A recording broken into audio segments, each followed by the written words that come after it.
70e épisode de 5 théories. 70e.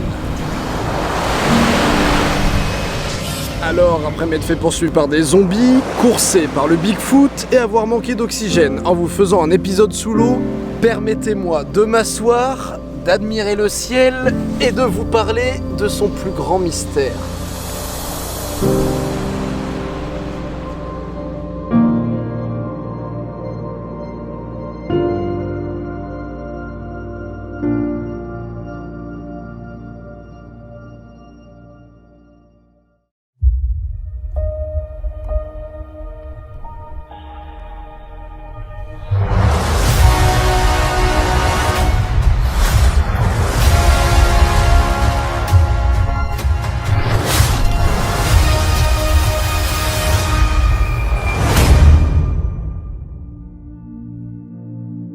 « 15 août 1977, le radiotélescope Big Ear capte un puissant signal radio en provenance de la constellation du Sagittaire. Ce signal, comme envoyé en direction de la Terre, ne dura que 72 secondes. Ce signal a été émis précisément sur une fréquence bien particulière, associée à une raie d'émission de l'atome d'hydrogène. La raie à 21 cm.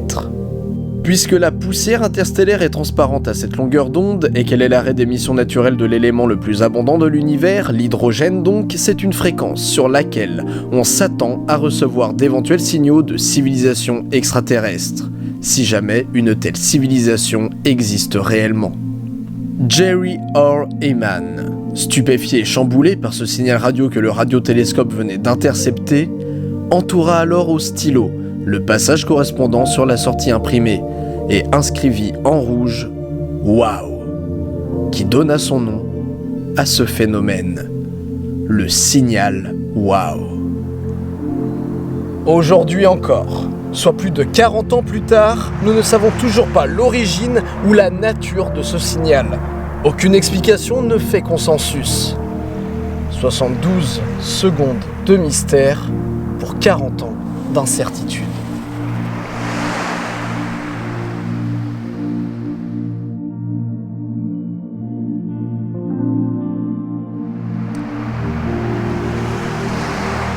Antonio Paris affirme avoir trouvé l'explication derrière le signal. Professeur de la Washington Academy of Science, il publie un article en 2016 censé résoudre cette énigme. Le signal aurait été envoyé par Christensen et Gibbs, deux comètes découvertes dans les années 2000. Selon Antonio, elles étaient toutes les deux dans la direction du radiotélescope le 15 août 1977, à une époque où on ne les connaissait pas encore. Les comètes émettant donc beaucoup d'hydrogène pourraient expliquer l'origine de ce signal. Pour prouver sa théorie, il a donc attendu le passage des comètes dans le même secteur et pointé son radiotélescope dans la même direction que Big Ear 40 ans auparavant. Un signal sera bien capté, provenant de Christensen, légèrement différent du signal Wow, mais y ressemblant fortement. Il explique cette différence par le diamètre supérieur de Big Ear et par la perte de la masse de la comète. Internet s'enflamme alors, les médias affirmant que le signal Wow est enfin expliqué. Antonio Paris aussi confirme que son étude prouve que le signal Wow n'est rien d'autre qu'un signal naturel, envoyé par des nuages d'hydrogène entourant la comète. Mais non, vous vous en doutez, sinon il n'y aurait pas de vidéo sur ce sujet aujourd'hui.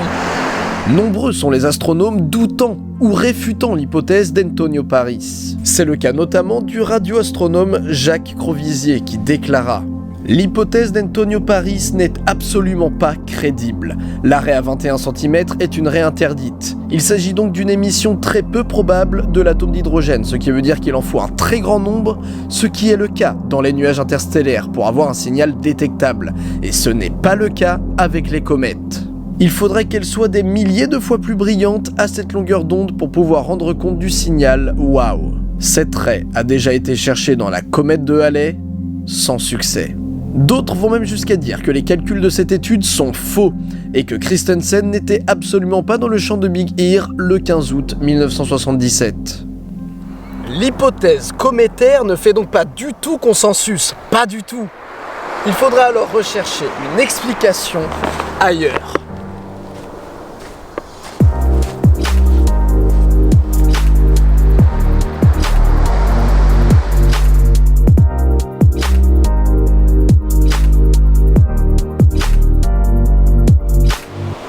si le signal WOW venait en fait de notre planète. Cette théorie a été au cœur de débats pendant de longues années. Après tout, quelqu'un sur Terre aurait pu utiliser cette fréquence à ce moment précis, non ?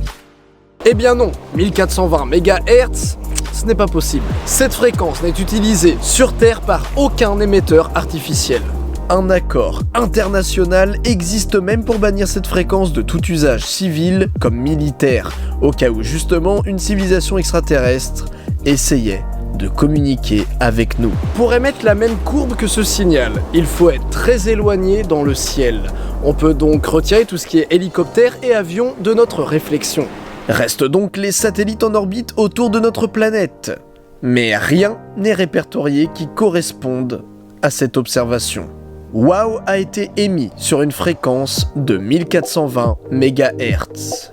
Le signal est d'ailleurs exactement ce qu'on pouvait attendre d'un message extraterrestre. Restent donc deux solutions qui expliqueraient que le signal WOW vienne tout de même de chez nous.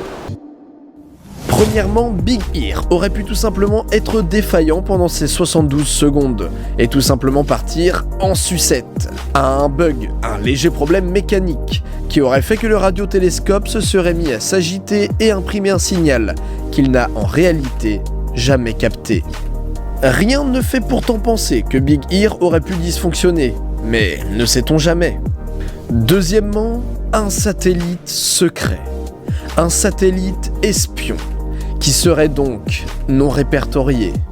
Les satellites de ce type collectent généralement des informations sur les installations civiles et militaires d'autres pays, au moyen d'un système optique ou radar, et on ne sait que trop bien qu'il y en a eu des tas et des tas durant les années 70. Un État aurait très bien pu rompre l'accord international dont nous parlions juste avant pour justement émettre sans que personne ne s'en rende compte.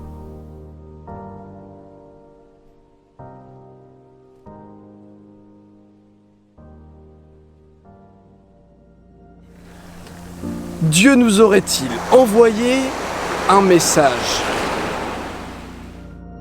Il est normal que certains croyants voient dans le signal WOW un appel du Seigneur. En effet, ce signal ne correspond à rien que nous connaissons. Et contrairement à une idée répandue, il n'est pas honteux de croire, d'espérer, de rêver. Au contraire, le signal WOW nous encourage à rêver, alors ne nous en privons pas.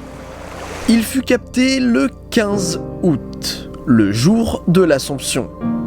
La fête de l'Assomption célèbre à la fois la mort, la résurrection, l'entrée au paradis et le couronnement de la Vierge Marie. Le mot Assomption vient du latin assumere, qui signifie prendre, enlever.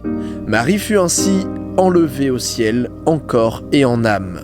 Et si vous êtes un habitué de mon émission ou de lecture paranormale, vous savez que les apparitions de la Vierge Marie sont répandues et souvent en lien avec le ciel, les ovnis.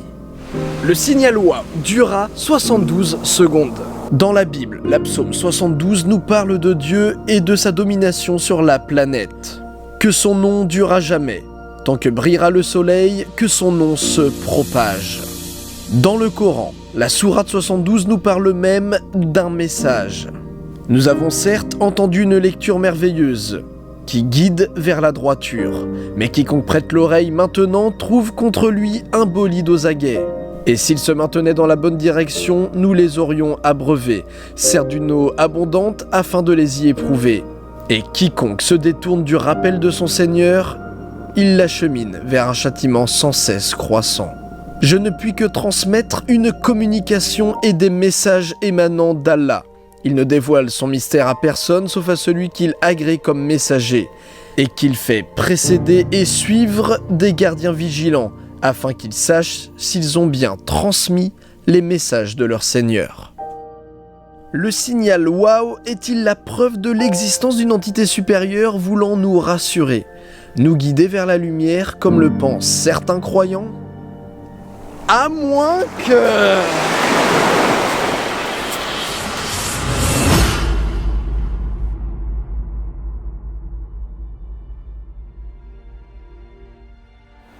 Et si c'était tout simplement quelque chose de naturel, quelque chose que l'on n'avait pas compris à l'époque ?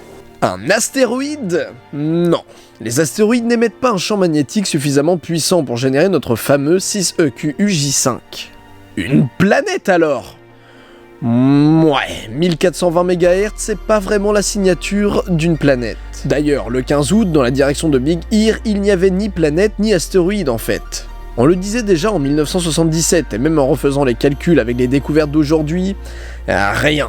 Si on enlève la piste de la comète qu'on a envisagée plus tôt. Un pulsar donc! Ah, l'hypothèse du pulsar est intéressante, mais étrange. Le pulsar est une étoile à neutrons tournant très rapidement sur elle-même. Le premier fut découvert en 1967, d'ailleurs, on a cru à un signe extraterrestre à ce moment-là. En 2003, le programme SETI a même capté un signal de 1420 MHz, et venait là aussi, on pense, d'un pulsar. Le souci, c'est que les pulsars sont issus de l'explosion d'une étoile massive en fin de vie, et ne durent généralement qu'une fraction de seconde. 2, 3, 4 secondes gros maximum. On est loin, très loin de nos 72 du signal WOW. Mais voilà, écoutez, en 40 ans, on en a découvert des choses. Et dans 40 ans, par rapport à aujourd'hui, on en saura encore plus, évidemment. Il y a donc fort à parier que le signal WOW corresponde tout simplement à un phénomène naturel que nous ne connaissions pas en 77, et que nous ne comprenons toujours pas aujourd'hui. Mais il reste tout de même intriguant que ce signal corresponde parfaitement à ce que l'on attendait d'un signal extraterrestre. Encore plus intriguant, pourquoi le signal WOW ne s'est manifesté qu'une seule fois? Avec toute notre technologie d'aujourd'hui, nous n'avons toujours rien détecté de rigoureusement semblable. Alors, peut-être que c'est une comète. Peut-être est-ce un problème de Big Ear, ou peut-être un satellite espion. Peut-être est-ce un message divin ou un phénomène naturel juste inconnu.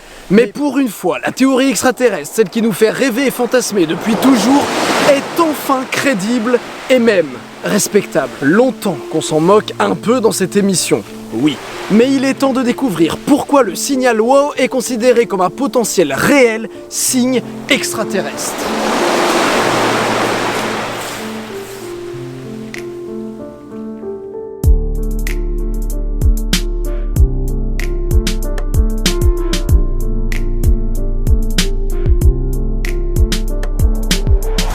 Un jour, on devait recevoir un signal extraterrestre non naturel, c'est précisément sur cette fréquence qu'on s'attendrait à le recevoir. L'hydrogène est l'élément le plus abondant dans l'univers. La poussière interstellaire étant transparente au rayonnement radio proche de l'arrêt à 21 cm, si des communications entre civilisations à travers la Voie lactée au moyen d'ondes radio se font, elles doivent naturellement se faire à ces longueurs d'onde. C'est ainsi qu'en 1959, les physiciens Coccioni et Philip Morrison ont publié dans Nature un article exposant le potentiel d'une bande de fréquences associée à l'arrêt à 21 cm de l'hydrogène pour la recherche de communication interstellaire. De plus, rappelons une nouvelle fois que le signal WOW ne ressemble à rien que nous ne connaissons, à rien. Renforçant une nouvelle fois le fantasme qu'il nous vienne d'une autre civilisation. 6EQUJ5. Peu importe ce que nous avons intercepté ce jour-là, le signal ne s'est jamais manifesté une nouvelle fois. Et ceci nous tend à penser qu'il s'agissait bien d'un signal extraterrestre. Avons-nous capté un message entre deux civilisations? Ou était-ce un signe envoyé pour nous? Avons-nous en fait capté les ondes d'un vaisseau extraterrestre qui passait par là durant 72 secondes? Ou était-ce le signal d'un peuple qui n'existe plus aujourd'hui? Ceci expliquerait pourquoi on ne capte plus rien aujourd'hui. En 2012, nous avons envoyé un message en retour via le radiotélescope d'Arecibo. Une réponse de l'humanité contenant 10 000 messages Twitter dans la direction d'où provenait le signal WOW. Les scientifiques d'Arecibo, pour augmenter les chances qu'une vie intelligente reçoive et décode les vidéos de célébrités et les tweets des gens, ont créé une séquence en en-tête, répétée pour chaque message, qui permettra au destinataire de savoir que les messages sont intentionnels et proviennent d'une autre forme de vie intelligente, l'humanité.